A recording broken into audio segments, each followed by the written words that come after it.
Welcome to the WP Builds podcast, bringing you the latest news from the WordPress community. Now, welcome your hosts, David Wormsley and Nathan Wrigley. Hello there, and welcome once again to the WP Builds podcast. You've reached episode number 352, entitled Why Email Marketing is Still Alive. Insights from Rytis Lauris of Omnisend. It was published on Thursday, the 30th of November, 2023. My name's Nathan Wrigley, and we'll get to that interview in a few short moments. But before then, a few bits and pieces to share. First of all, I'd like to let you know that we've put a calendar on the WP Builds website. You can find it at wpbuilds.com/schedule. As we're moving into more and more content creation, which is live, I thought it would be a good idea to put all of that into a little calendar that you can check. And if you want to, there are some calendar links, and so you can put those events into your calendar. As an example, during the course of this particular week, we're going to be having a variety of different lives. We've got our This Week in WordPress show, which we always do on a Monday, 2 p.m. UK time. Come and join in the comments, as I'm joined by some notable WordPressers. But we've also got a Gato GraphQL webinar that's happening. Well, it actually happened yesterday, but I'm just giving you an idea of what's going on. And then we've also got our Speed It Up recording. We'll be talking to Sabrina Zidane. So that's 3 bits of live content happening this week, and that will be the state of things to come, I'm sure, in the future. Every time we do something live, it can always be found at the same URL, wpbuilds.com/live, and you can join in the conversation. But once more, wpbuilds.com/schedule to find what's going on this week and to book it into your calendar. The other thing to mention is that Black Friday, whilst I know it's been around, we've got loads of deals on our Black Friday page, wpbuilds.com/black. If you would like to go there, all of the links expire, so they won't exist at the period after they have been advertised as going out of date. Once they're stale, we'll remove them from the page, so you never know, there might be some long-tail deals that you could still avail yourself of. And the other thing to mention is that we're looking for advertisers for the WP Builds podcast. If you're interested in getting your message out in front of a WordPress-specific audience, head to wpbuilds.com/advertise. The WP Builds podcast is brought to you today by Omnisend. Omnisend, the top-rated email and SMS marketing platform for WordPress. More than 100,000 merchants use Omnisend every day to grow their audience and sales. Ready to start building campaigns that really sell? Find out more at www.omnisend.com. And by GoDaddy Pro. GoDaddy Pro, the home of managed WordPress hosting that includes free domain, SSL, and 24/7 support. Bundle that with the Hub by GoDaddy Pro to unlock more free benefits to manage multiple sites in one place, invoice clients, and get 30% off new purchases. You can find out more at go.me/WP Builds. And sincere thanks to Omnisend and GoDaddy Pro for their support of the WP Builds podcast. Okay, what have we got for you today? Well, actually, it's one of the sponsors that I've just mentioned. It's Rytis Lauris, who is one of the co-founders of Omnisend. And today we're going to be talking about why email marketing is still a thing. We talk about the enduring effectiveness of email marketing, the importance of owning your own content, which should resonate with you WordPressers, how Omnisend integrates with WordPress and WooCommerce to allow you to alter your campaigns based upon what is being viewed. We also talk about email marketing and how it can drive revenue and improve customer engagement, and lots of other topics, including some AI things that might be dropping in the future. I hope that you enjoy it. I am joined on the podcast today by Rytis Lauris. Hey, Rytis, how are you doing? Hello. Hi. Great to be here. Thanks for inviting. You are most welcome. This is a subject we rarely stray into. So, dear listener of the podcast, hang on, because it's not the usual WordPressy stuff, although we will definitely combine it with WordPressy things. We're going to be talking today a little bit about email marketing. More or less everything, I think, that we can touch on email marketing, how it's changed over the last couple of decades, what you can do these days, how expensive is it, how effective is it, all of those different kinds of things. And in order for Rytis to be somebody that's credible to listen to, we need to know what Rytis's credentials are. So Rytis, bit of a dull question to begin with, but we need to know. Tell us a little bit about your background. How come you have any authority talking about email marketing? Who do you work for and all of that stuff? Okay, thanks. Definitely will introduce. And email is still effective. Email is not dead. And prior to recording, we touched already a couple of questions, which I believe we'll touch here as well. And so I'm co-founder and CEO of a company called Omnisend. So we are a marketing automation platform for those who mainly sell online or do any kind of online businesses. So we help our customers to communicate with their customers via email primarily, via SMS messages and web push notifications. And we played around with Facebook Messenger, WhatsApp as well, so we can touch those other ways of communication. And why we found those are not as effective as still email is for anyone who runs online business. And we at Omnisend, we're already getting to the 10th year anniversary. We'll be celebrating next year. So we launched this product almost 10 years ago. Initially, that was a really just an email marketing platform for small and medium-sized businesses. So I would say maybe for micro-sized businesses at that time. Now we have grown up to really comprehensive marketing automation platform, helping our customers to automate more and more and basically communicate with their customers in the less intrusive way. Yeah? So basically the automation and the data we help our customers to collect about their customers' behavior, it helps us to automate communication and send more relevant messages. And that's our vision in general, to make marketing relevant. That fewer messages and better engagement and better acceptance from everyone who's actually getting advertising, because it's advertising, but we believe that due to automation, due to some signals tracking, it can be made welcomed by anyone who is receiving. Yeah, it's a really interesting subject because if you were to rewind the clock, 15 years ago, email was really just confined to the machine on your desk. You'd have to come in, sit yourself down, switch on the machine, and then, click a sync button and, dial up to your internet and all of that kind of stuff. And the email would come in slowly and all of that. But now, the advent of the iPhone, I don't know how long that is, but it's a long time ago.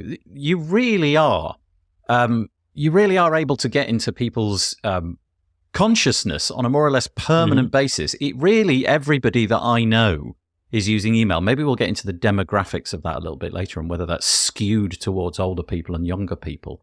But I sort of was wondering, and we talked a little bit about this before the call began, I wondered if there had been a decline in the opening rates, let's say, or the effectiveness of advertising using email as the primary thing, due to the dominance really at the moment of things like, Facebook, and the fact that people seem to communicate on those, and name any sort of messaging app. People are using Signal and WhatsApp and all of these different things, Telegram and all of these things. But the fact that your company is A, growing, and B, kind of investing in the WordPress space tells me that you've got a different intuition. You're pretty convinced that email is here to stay. Maybe you've got some data that can tell us that it's in fact growing. It's something to invest your time and money into. Forget about the proprietary social network platforms. Why is email still a good bet? So that's a very good question. And once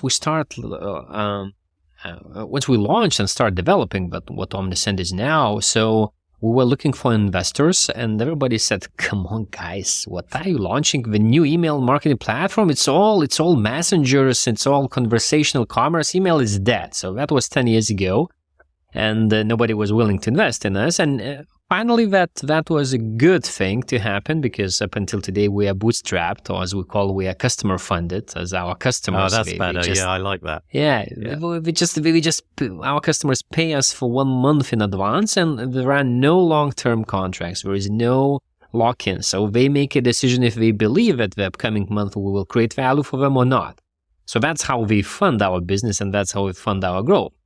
So 10 years after, we see like really successful IPOs happening, and the market is already back again to email. And why is it so? Probably it's unique. There's one unique thing about email, about inbox. Yeah, you said it right, Nathan, but now you have email everywhere. You have it in your phone. You have still in the box on your desk at work, but in email inbox, you have a full control when and what to read, based on subject line, based on the sender, etc. And sometimes I meet people and they say, "Oh, email is spam." Okay, so when I challenge them, I could bet that there are newsletters that you subscribe, and they say, "No, I don't subscribe to anything." Okay, maybe you don't subscribe to online stores emails, but you subscribe to some like professional emails, and definitely you receive some newsletters, and you have brands which you like. Either those are, for someone is like the apparel brands, for someone is maybe professional marketing brands or marketing courses, etc. And you do subscribe, and the email, it's the only inbox you have a full control, and then you can read later when you have time to do that, etc. And it's completely different with all other communication channels, with all the messengers you mentioned, WhatsApp, Facebook Messenger, even text messages, SMS, etc. You don't have that control. And basically people are willing to use those to personal communication, like messengers. It just, I prefer communicating to my friends via those, because it's kind of, I feel only safe when I have a full control of that inbox, like full control, because I'm kind of more forced to read, to react to it, etc. I cannot just ignore. And in inbox, you choose. If today is like very busy day for me, I maybe read no promotional messages.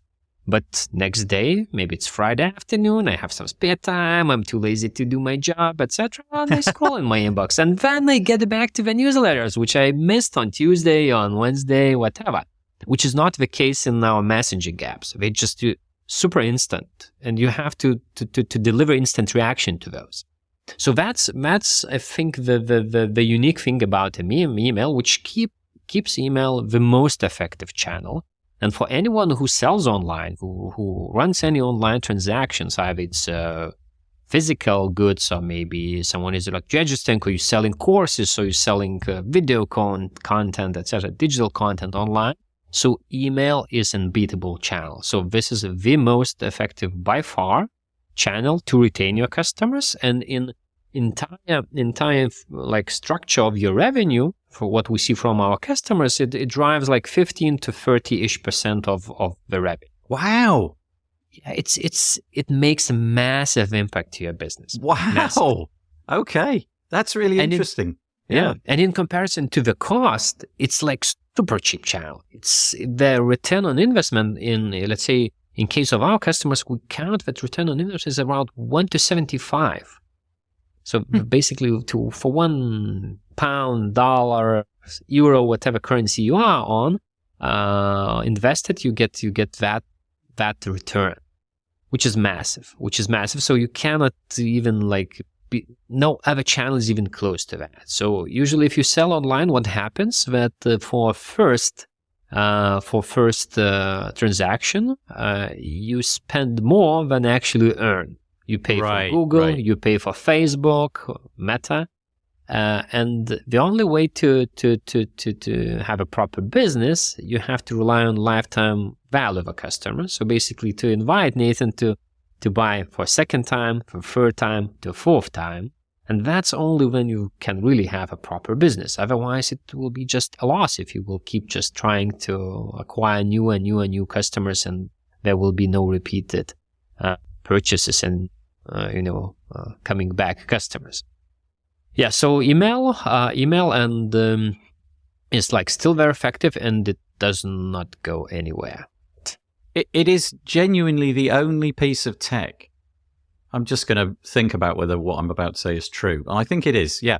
It's the only piece of tech which has been a part of my stack relentlessly since it was invented. It's never not been a feature. So, and the email inbox is very often the first thing that I will look at in the morning.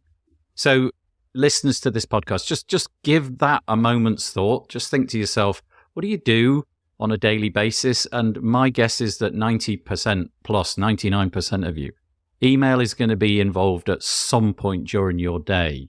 Now, maybe you collide with Facebook and Messenger and all those things, but you can guarantee that not everybody is.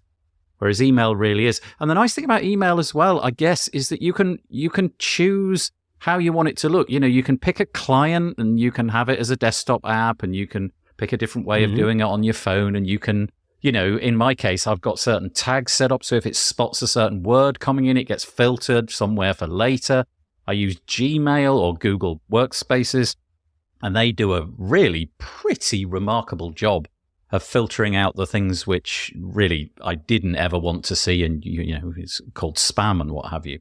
But it really is, it's the thing which has stuck around. And before we press record, I talked to you about the fact that my children don't seem to have any relationship with sorry, not with WordPress. They definitely don't with WordPress. With not with yet. email, I think not yet. It's coming. With email at all. And you made the interesting point that, well, just wait until they hit the job market.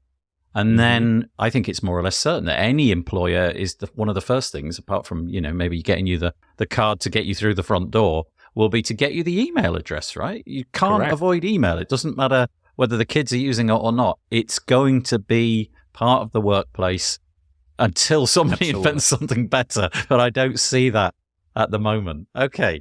So absolutely. And I think you made a very good point here about like the ability to control, and to what I said. Yeah. So you inbox kind of like read later, etc. But you made a very good point about the ability to organize. Can you imagine if like WhatsApp or Facebook Messenger or any other messaging app could be organized that way? Oh, yeah. Okay, you can put in folders, you can put what you read the first, which are priority that you have to react immediately, what you can read later, what you can read if you just only have time, etc. So again, about your kids and teenagers, maybe at this age, I mean, they are just, because they're communicating with their primarily with their like peers, with their friends now. But once we get the job market, once they start getting like information overload in general. Maybe they just don't have this feeling yet. Inbox, it will be where you can organize and where you can control that traffic and that load, which is not the case in any messaging. So you made a very good point. And that's what still makes an email very effective. And I am a strong believer that, there were multiple attempts to kill email, but it's Isn't it fascinating that something invented so early on has stuck around? Because there really is very little that has stuck around and had that sort of longevity. Also, another kind of intuition that I've just thought of as you were saying that was the fact that I will not allow strangers into my, let's say, WhatsApp. I actually don't use WhatsApp, but we'll use that as an example. If somebody came in there that was representing a company, that would feel like a weird intrusion. And it'd be like, no, what the heck just happened? How did that get in there? Whereas I am allowing that stuff to come into my email. I don't really know what's going on with my head there, but the email is the bigger channel. So my friends communicate with me. That's interesting. My friends communicate in there with me, and also businesses. But I don't want the businesses in the WhatsApp, but I'm quite happy to mix both up in my email. Why is it so? Yeah. I think I have an answer, because like you have a very... and especially with like Gmail made a really, really disrupted, I would say, this market, because like now you are more or less, I mean, spam does exist, but more or less like due to the fact that you have to use a professional tools to send communication, massive communication. I mean, like Omnisend and other tools. In the past, you could just send from your inbox for hundreds or maybe thousands of recipients. Right. So inboxes are not allowing to do that anymore. So tools like us, we prevent part of it. And of course, we fight like constantly with like spammers, with bad actors, etc. Then there is second layer that inboxes like Outlook, like Gmail, or Yahoo, etc. They do their job as well to help you filter out the bad actors, to help you filter out scammers, phishers, or just spammers who are just promoting stores without your acceptance and without you being opt-in to that. And a regulation on top, which regulates like GDPR or California Consumer Privacy Act, which is like California only, but basically it's set the standard for entire United States, which became just a practice. So that's all that combined. You feel way more safer to subscribe because you are so confident that whenever you will not be willing to receive that information from brands anymore, you will be able to unsubscribe. Yeah.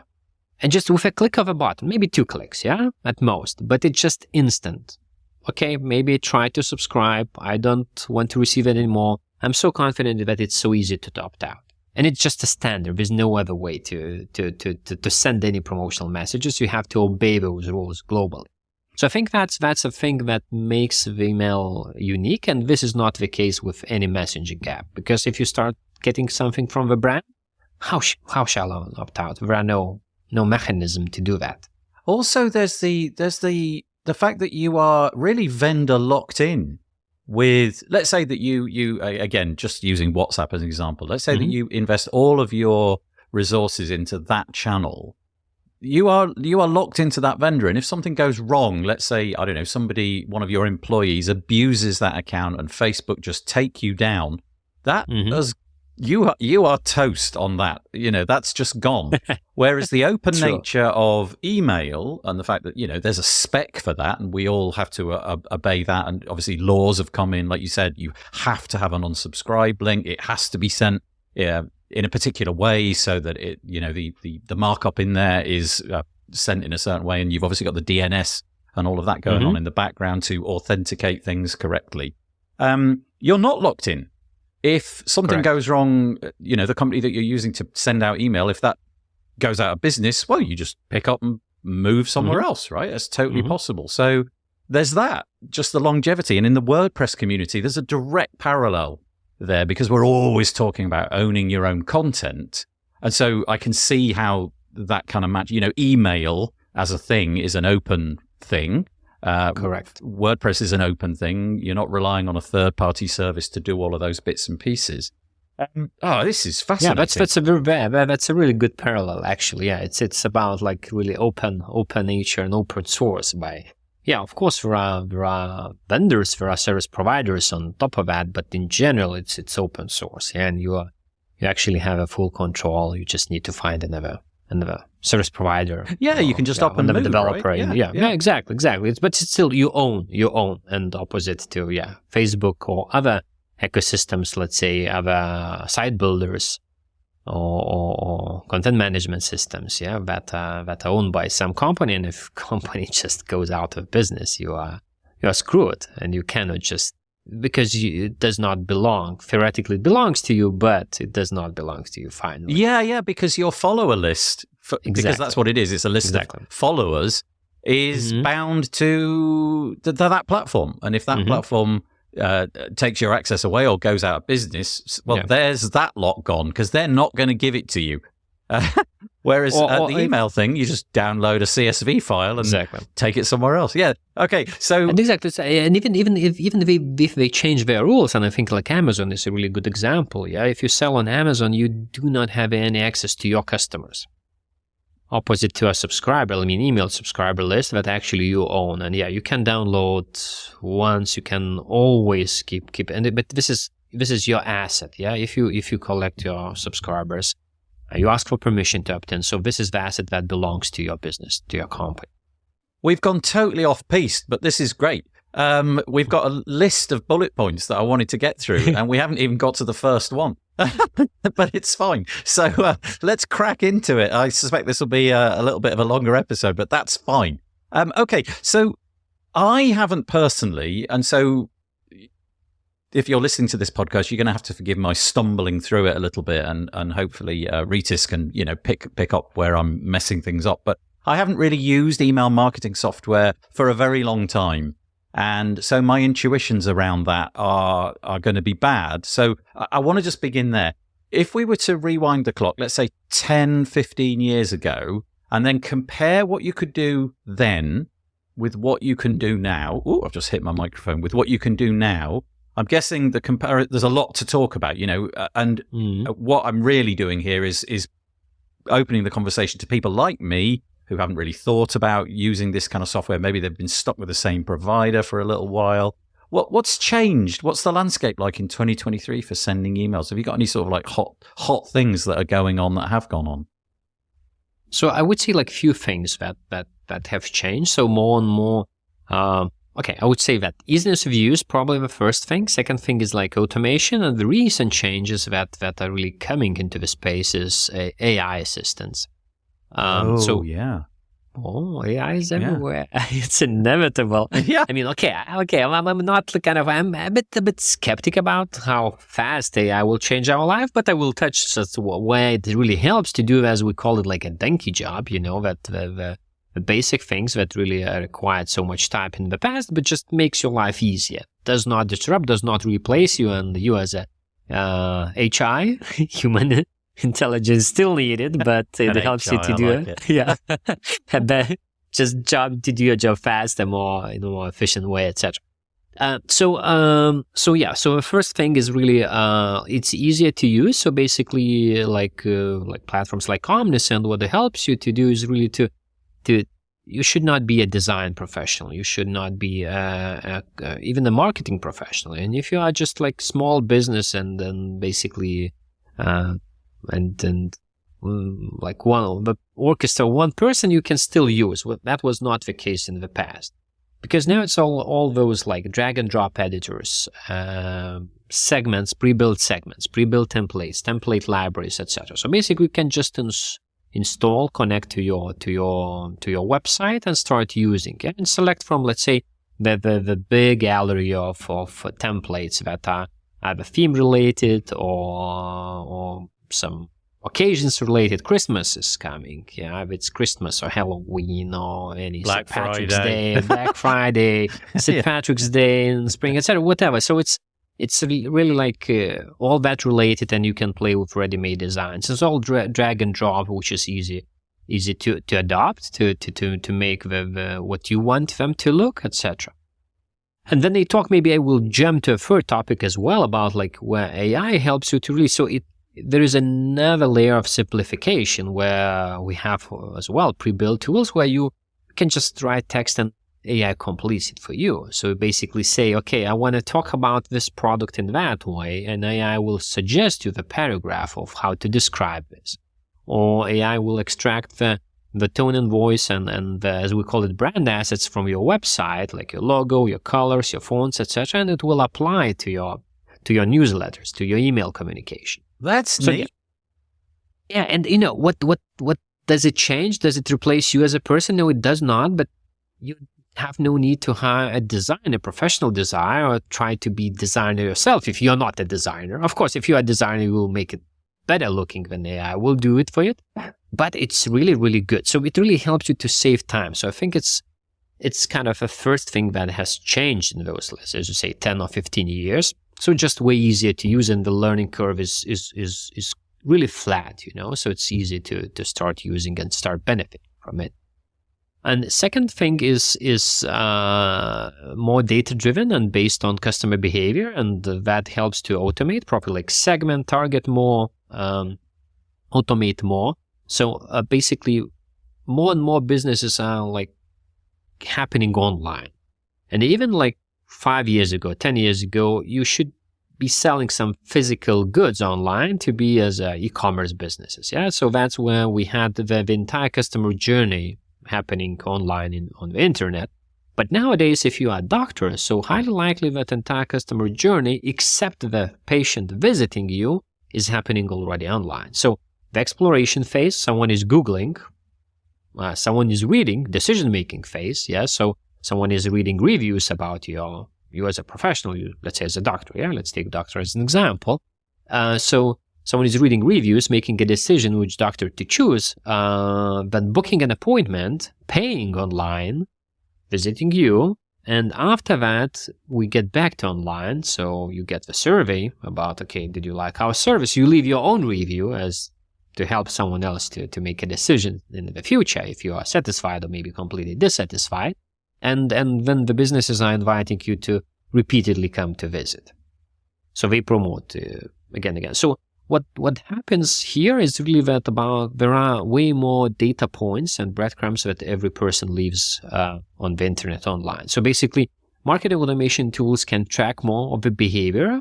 And someone could say, wow, but this is bad.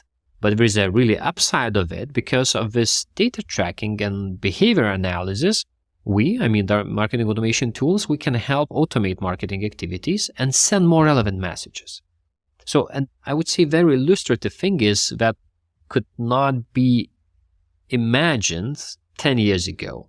Last year, around 1/3, to be precise, like 36-ish% of all the transactions that our customers made, Omnisend customers made. So basically 1/3 of your revenue was driven by automated emails, and it had counted only 2.6% of email traffic.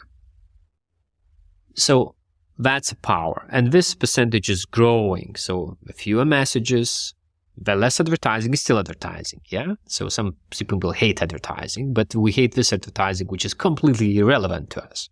But, based on data, based on signals, we're able to send way more relevant messages for the consumers, and that means that they are way better received, and they convert at the end of the day back. And basically, you as a business, you just, set up automations once, and you sleep, and automation tools does the business for you. Yeah, the whole 24/7 thing. Exactly. Let me just paraphrase what I think you just said, just so that we got it in my head where things are different from like 10, 15 years ago. So obviously, you're driving down the technical requirement that you need to create this stuff in the first place. So perhaps 20 years ago, 15 years ago, you would have needed a dedicated member of staff. You would have needed a designer to put the email together. You would have then needed somebody who really was in the weeds of the software, who understood how all of the complicated bits and pieces went together. And even once you've done that, the automations were probably not as sophisticated. So all of the things like the pre-built segments, the pre-built templates, we know this in the WordPress space. Because we've got these page builders, and there's a real parallel between building a website and building an email. We can understand all of that.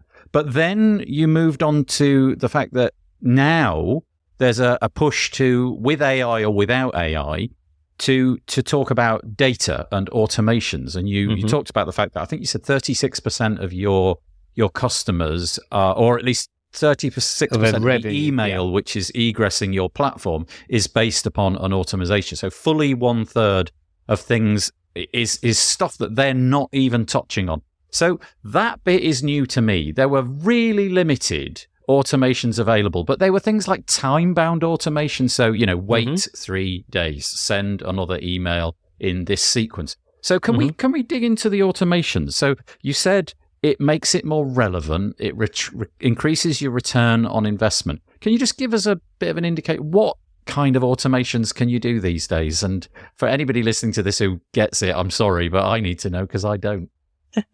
So Nathan, thank you for asking this question. So it's really, really good. Just to confirm and clarify that maybe was not kind of 100% accurate in this. So that 36%. So let's simplify to that. 1/3 of the revenue we generate for our customers is coming from 2.6% of the traffic of emails that are being sent. Wait, hang on. Yeah. What? A third of the revenue from 2.6% of the emails. Okay, sent. all right. That's quite a hard-hitting statistic. Okay, yeah. So that's the power of automation, because it's way more relevant, because it's way more timely. The time to send it, the content. So it's very, very related to the question you just asked. Yeah. So what the examples of those automations? So the most popular and the most effective is cart abandonment automation. So basically, Nathan is browsing online and is in need of a new phone now. And maybe you are not kind of Apple fan. This is actually exactly true. Exactly. Okay, if you are an Apple fan, so you are so clear that you need a new iPhone. That's for sure. If you, let's say, Android fan, so maybe you are browsing to look after different models, and maybe you don't have a preferred brand, etc. And the tool identifies that, okay, now you are in the need of a new phone. So basically, there are cart abandonment or browse abandonment, they're a bit different. So we identify that the category you are currently looking at are cell phones. And based on that, we can trigger campaign that promotes you only new Android phones. Maybe if depends on of how much of a stock you have of different categories you have. We can even identify the price category. Are you looking to the flagships, or are you looking maybe more cost savings phones? Yeah, so based on that, it's so easy to start automatically running campaigns once you are in the look for new phones. Identify the price range, identify what kind of models are you looking for, and start advertising you only those kind of phones. So it will be way more accepted by you because you are in need now. You don't need a new fridge now. And if someone is advertising new fridge, any fridge, you don't need those now, but you need a new phone. So that's an example. Second example is really, let's say, all the post-purchase activities and the post-purchase experience. So when you already purchase the phone, so it's very important for the brands to send follow-up messages to ask, did you like it? Did you receive a parcel? To let you know that, okay, we have delivered, we have dispatched your parcel and soon to be received, and the courier should deliver it tomorrow, or maybe day after tomorrow, or today, etc. So, and again, it does not invite you directly to purchase something from the online store, but it creates the sense that they care about you. And actually, they do care about you. And it's so easy for online business to create that sense for their customers. And then they ask, did you receive? Was it all good? Maybe that was like broken, the parcel. Was it like not broken? Did you like the courier? Did you like the phone? Is everything working, etc.? Do you need any help? How to set up? Yeah, so maybe phone is just too obvious and everybody has phones. But let's say if you are, I don't know, maybe 60, 70 plus. Yeah, maybe it's not that obvious how to use the newest model for you. And there are video tutorials how to do that. Watch them. We will help you set up just by watching, step-by-step guide, etc. So all this experience, after purchase experience that can be automated, is really creating a lot of value for a customer. And the next time someone needs some product, you will be on top of mind. You can, So just a couple of examples. Yeah, no, but they're really interesting because as the words are coming out of your mouth, dominoes are falling in my head. I'm sort of thinking, oh yeah, oh of course. So how do we? Maybe we need to talk about the fact that you're coming into the WordPress space more and more, and maybe there's an integration here with WordPress products like WooCommerce or something. I'm not sure, but how does Omnisend make decisions about? Okay, customer Nathan is looking at phones. Not only that, he seems to be looking at Android phones. That seems to be where the preponderance of his time is. And he's looking at high-end Android phones. How are these decisions getting made? Because obviously, it's trivially easy for me standing over as a human looking at somebody looking at a catalog. I can see it and I'm intelligent enough to know it. But how does your platform... How does it even know this kind of information? So let's deal with that bit first. How do you gather this intelligence and how do you decide, okay, this is the thing that matters. Right now, this matters. The rest is noise. Ignore the other bits.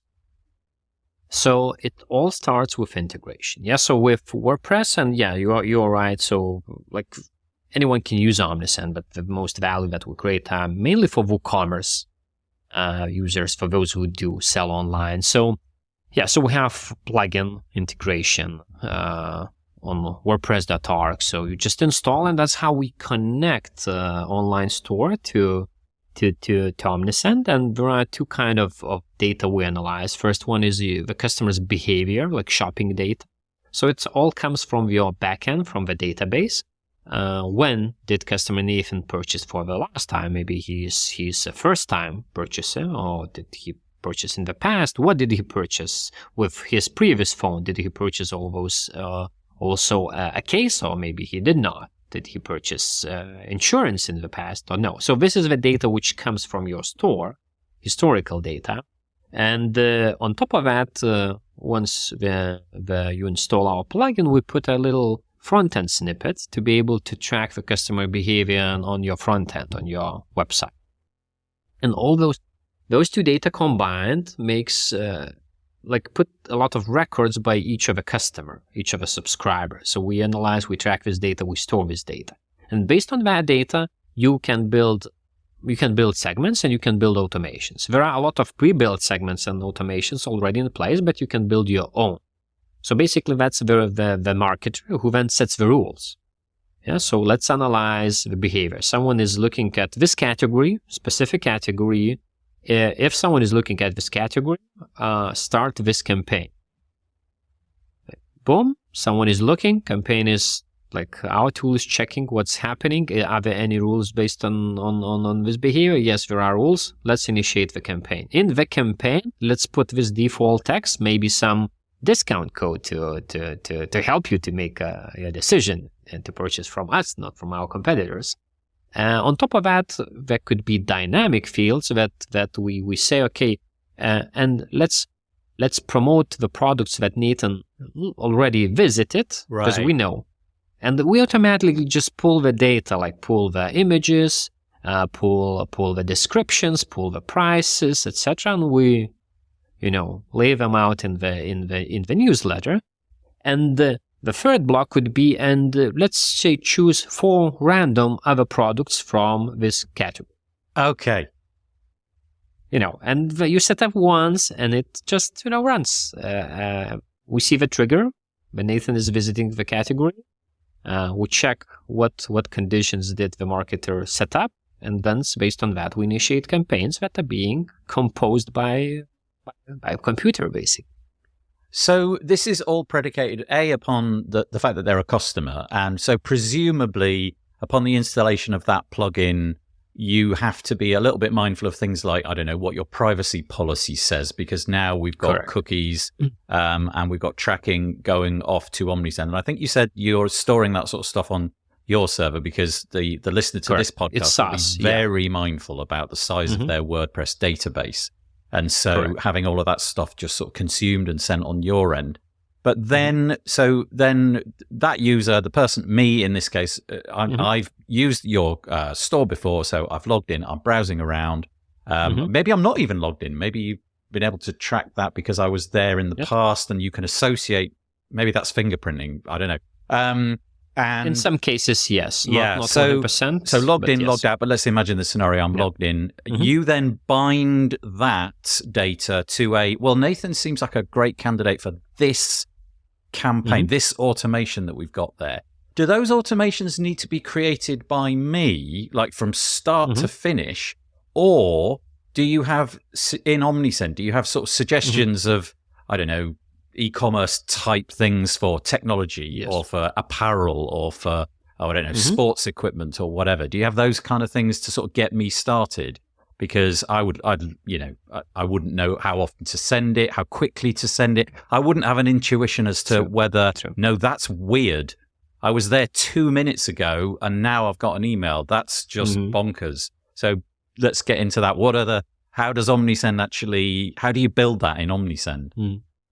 So that's a good question. It's like to a question what changed in the past 10 years. So so one of the like, how to say, how we build the product, one of the strategic decisions we made that our customer should never end a blank canvas. So if by choice, we do have blank canvas templates, just blank template, and I will set up everything from scratch because I'm experienced professional, I'm experienced marketer. If no, so we have all the best practices embedded as a template. So there are multiple automation suggestions, what is the best for your business. There are multiple newsletter templates. There are segments, pre-built segments that you can choose and then you could just use out of the box. It's on you to enable them because, we're not sure if you are willing to send, maybe you sometimes use 2 tools, etc. Let's say we have forms to collect subscribers, but you can use Omnisend forms or you can use WP Forms or Gravity Forms or any other forms on WordPress to collect subscribers and then push that data, push those subscribers to Omnisend later on.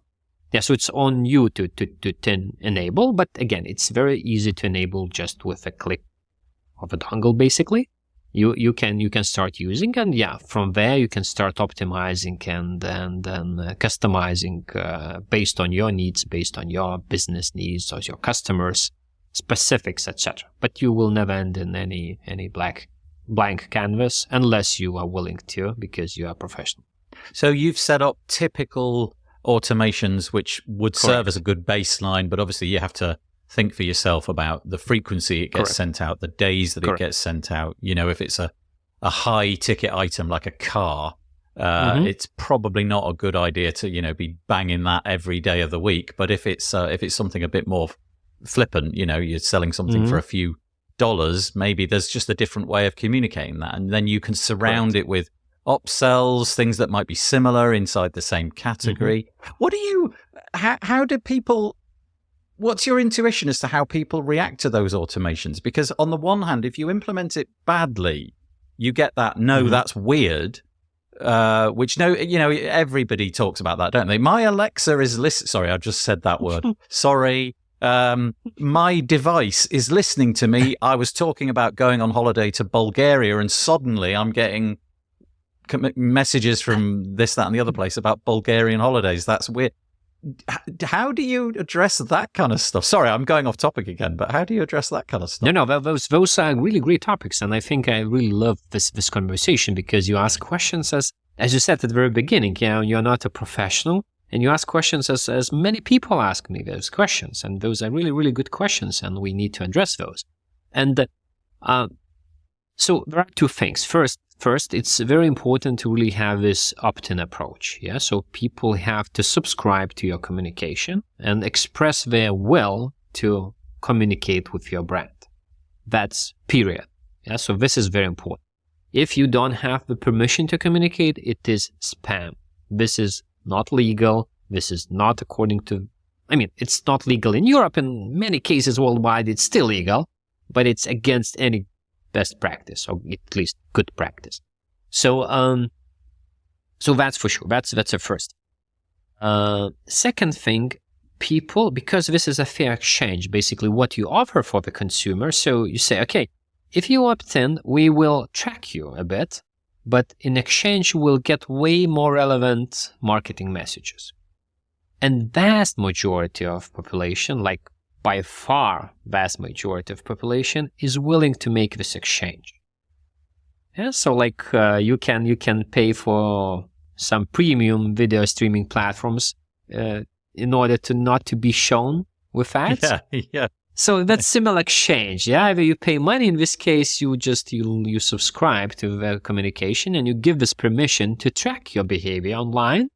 But then you know that you will get more relevant communications with brands. So advertising in general is inevitable in our society. While we have money, we will have advertising because we need to spend that money somehow and to make a lot of multiple decisions where to spend money.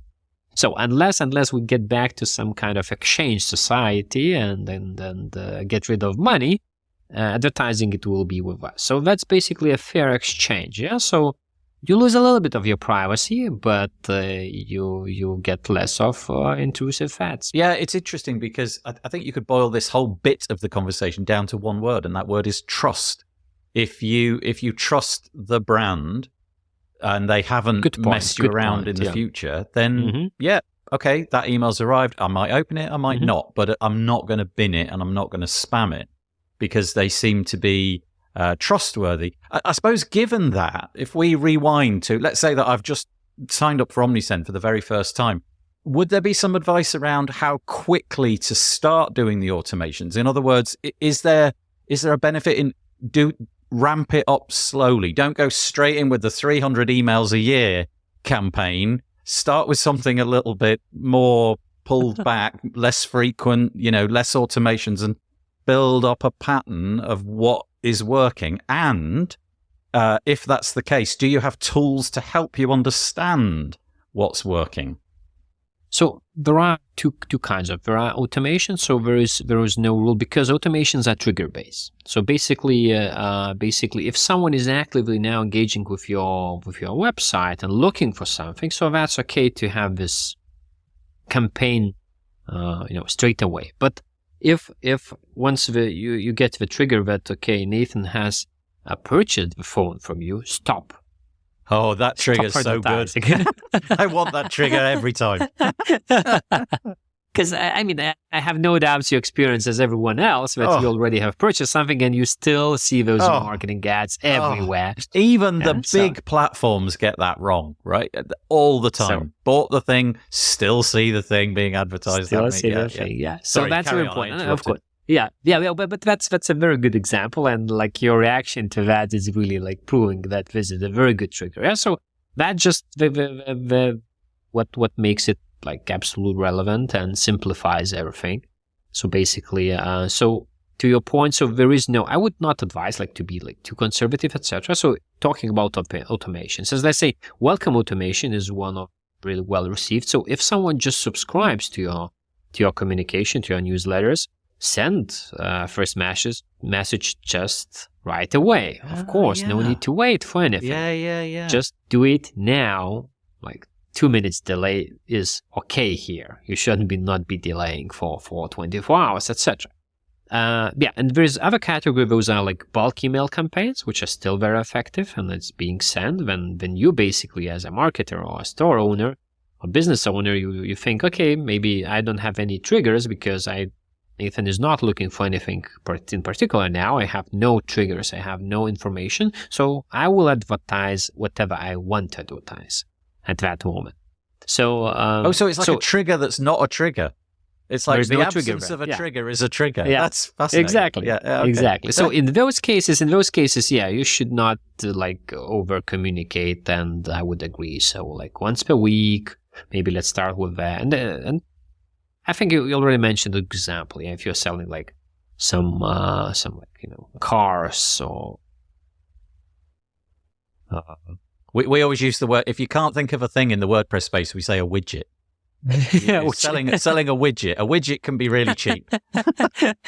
Yeah, if a widget like is cheap and this is where spontaneous purchase could happen, okay, you can send more often, can communicate more often. If you are like high price, long-lasting goods. So definitely, like you have to be more conscious about. Maybe then you can do campaigns better. Like okay, there are new arrivals, and then you advertise something, the new model of a car. Let's say car is a good extreme example of it. So there is a new model of a car. Run a 1 month campaign, which could be more intensive, like with videos, with presentations, etc., about new model. Get it introduced, then pause, and then, remind just every 2 months about that still model exists. Maybe there are some Black Friday offers or whatever, occasional offers, etc. Does your platform help? So somebody like me, I wouldn't have very good intuitions because I haven't done this for a long time. I wouldn't really have great intuitions about how often to do this. And so I'd be just thinking, what would Nathan, me, like to receive? But I feel that maybe I'm a little bit, I don't want to receive email as much as some other people. Maybe I'm an edge case. Maybe I'm the sort of person that is happy to read more than other people. I don't know. So in other words, I'd be basing it all on what I think, which is never a good way to run a business because most people don't think the way you think or I think. So do you have materials? Do you have like courses, learning materials, knowledge-based things which can sort of shepherd you and take you by the hand and pull you through all of these things that you've got to set up to help people? Yeah, so that's one of the areas we are really investing a lot and working a lot. So on our website, omnisend.com, there is resources. So we have blog, we have a lot of education video that we call Omnisend Academy. We have a lot of blog articles. We have customer success stories that really illustrates like step-by-step guides, how to do things, etc. And you should not be Omnisend customer. But if you have any questions about email marketing, SMS marketing, how to augment email with other channels as well, so I really invite you to explore, and you will find a lot of material there. Academy, video content, reading content, podcasts as well. to help you understand how to better. Wait, run you your just said marketing. SMS. That's a bomb. So that's a whole other episode. that is for sure. You can take care of that as well. So there's the opportunity to go in on the SMS channel.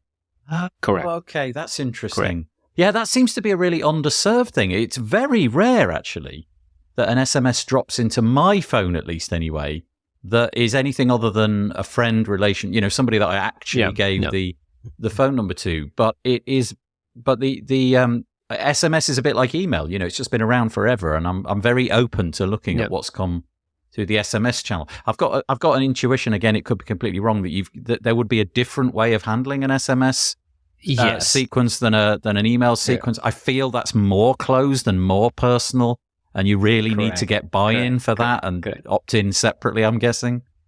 Correct. So you're right, and it's definitely like another broader topic. And maybe if you would find it interesting, no, but that's okay. So if you would find it interesting, we can make another episode on more how to augment. Still, email is the base, but to augment email with SMS, with web push notifications, is really what can be done. Especially like SMS is usually kind of like Europe is the first to regulate things properly. Properly or not properly, but just to regulate things. But in case of text messages, SMS, United States and Canada actually regulated it better than Europe still, because it's so easy to opt out in the States. And that's the reason why SMS is becoming really popular again, because there is to send promotional messages from a brand to a consumer, you have to verify your number. You have to verify your phone number, and basically there is a unified way to unsubscribe. So whenever you don't want to receive any promotional communication, you just reply with the word stop. Yes. And that's it. So that's the reason why, again, like SMS is really living its renaissance as a advertising, as a marketing channel, because for consumers, for end customers, so easy to make this decision because they feel safe. As we already touched that, on WhatsApp, it would be very difficult to opt out. On SMS, in the States and in Canada, it's just no-brainer. You can subscribe whenever you not willing to get any more of this communication from this brand. You just send stop, and it stops. Yeah, I feel like there's, especially if you've got people as a customer, especially around certain things, certain interactions in the customer life cycle. Some of them are just like made for SMS, like we have shipped your parcel. It is, the delivery driver is 2 hours away. These kind of things, it's perfect. You just want to know, okay, it's coming. I need to go home now. That kind of thing. But directly advertising straight in, obviously you're confined by what you could say. There's very limited character count. You don't get all the pictures, all of that. You've got to be much more clever about it. Honestly, this is such a fascinating subject. I reckon we could go on for days, but we're approaching an hour, so we're probably going to have to knock it on the head.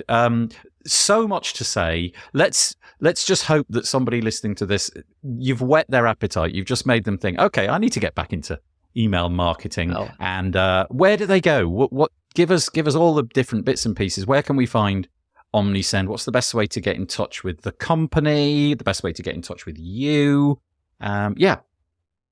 So with a company, if you would like to explore, so definitely omnisend.com. So you can find tutorials. So you can just Google Omnisend WordPress, Omnisend WooCommerce, and you will find like dedicated landing pages how we help in particular WordPress and WooCommerce store owners or developers or agencies to find Omnisend and to explore it. You can download our plugin from WordPress.org. Just to connect there, and there is a kind of one group which, again, as we already touched, we are relatively new in although we're not new in business in general for almost 10 years, but we are relatively new in the WordPress ecosystem. So the category, what we are looking for, and customers, of course, but we're looking for partners as well. So agencies, developers who develop online stores or do marketing or develop, etc. So we have a partnership program. So if you would like Google for Omnisend partnerships. So there is a really, I would say, compelling partnership program where we help you to understand what email is, how to do email marketing, how to present it to your customers, if you are a developer, etc. So that's what I invite everyone to who is a developer, who is a marketer, to join our partner community as well. And myself, I prefer using LinkedIn as a social network, and email, of course, so rytis@omnisend.com. That would have been hysterical. I don't use email. That's perfect. Do you share your email address typically, or do you just, that's a touchy subject, isn't it? It's a weird one, that one. No, but that's okay. I mean, and then people don't overuse it. Yeah, it's pretty safe to do that. So people, they have to have something to say. Of course, for us, kind of advertising again, but I filter them out, and I have filters if it's a mass communication or really a personal email. Yeah. So we already touched that. Inbox helped me to organize it and to separate who's whom. In the way we described. Honestly, such a fascinating subject. Let's hope that you get a whole load of people knocking on your door trying to restart their email journey, or just migrate from some other piece of software which isn't working out for them. So omnisend.com, go check it out. Rytis, thank you so much for chatting to me on the podcast today. Really enjoyed that. Thank you, Nathan. That was a really, really great conversation. Thanks for all of those challenging questions. I love those. I love those. Challenging questions born out of ignorance, as always. Thanks so much. Take it easy. Bye. Well, I hope that you enjoyed that. An absolute pleasure chatting to Rytis all about Omnisend and how it works. If you have any commentary on that, if you want to give us some of your insights, head over to wpbuilds.com, look for episode number 352 and leave us a comment there. I am encouraging people to leave us a comment over on our website because after all, WordPress has a fabulous commenting system and it kind of makes sense to use it. Would really appreciate that. The WP Builds podcast is brought to you today by Omnisend. Omnisend, the top-rated email and SMS marketing platform for WordPress. Omnisend merchants enjoy an average return on investment of $72 for every dollar spent, which is double the industry average. Find out more at www.omnisend.com and give your brand the boost it deserves. And by GoDaddy Pro. GoDaddy Pro, the home of managed WordPress hosting that includes free domain, SSL, and 24/7 support. Bundle that with the Hub by GoDaddy Pro to unlock more free benefits to manage multiple sites in one place, invoice clients, and get 30% off new purchases. You can find out more at go.me/WP Builds. And we thank Omnisend and GoDaddy Pro for their support of the WP Builds podcast. As I said at the top of the show, we're doing more and more things which are live. You can always find them at wpbuilds.com/live at the time that they are due. But if you want to know when they are due and you want to keep abreast of the things that we're doing, head to wpbuilds.com/schedule and you will find a nice, easy to use calendar with links so that you can add them to your own calendar. Okay, that's all I've got for you this week. I hope that you enjoyed it. As I said, leave us a comment. We hope that we'll see you at some point during the week. If not, see you next week. Have a safe time. Cheesy music fading in. Bye-bye for now.